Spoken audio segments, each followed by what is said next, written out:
No charges have been filed as the suspect in a now canceled Amber Alert waits to be brought back to Wisconsin. The Amber Alert for an 8-year-old girl from Watoma was issued early Saturday morning after she was last seen with her mother in Adams County. The alert was canceled when she was found safe with her mom and a sex offender states away.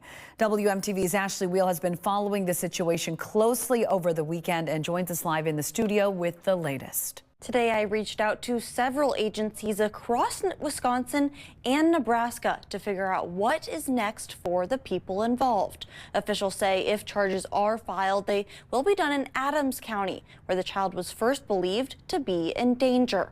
As of today, Joseph Nickpon, a registered sex offender who was arrested by Nebraska State Patrol on Saturday evening, has no formal charges filed. This was confirmed to me by the Adams County Sheriff's Office, Watoma Police, and the jail in Nebraska Nickpon is currently being held at.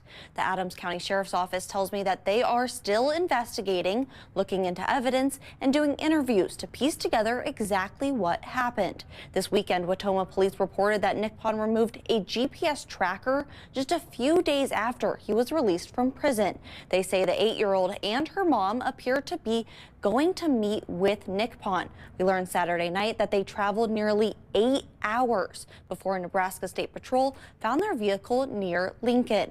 This is a new mugshot we received today of Nickpon as he is still being held in the Cass County Jail as a hold.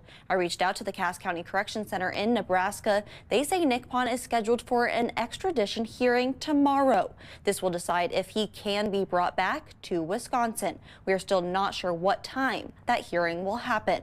Today, Watoma Police also clarified to me that the child's mother, Betty Lentz, was released without charges. She was previously in custody for questioning when the group was found in Nebraska. Police also say the Wishara Child Protective Services is handling the custody of the 8-year-old girl. Reporting live in the newsroom, Ashley Wheel, WMTV 15 News.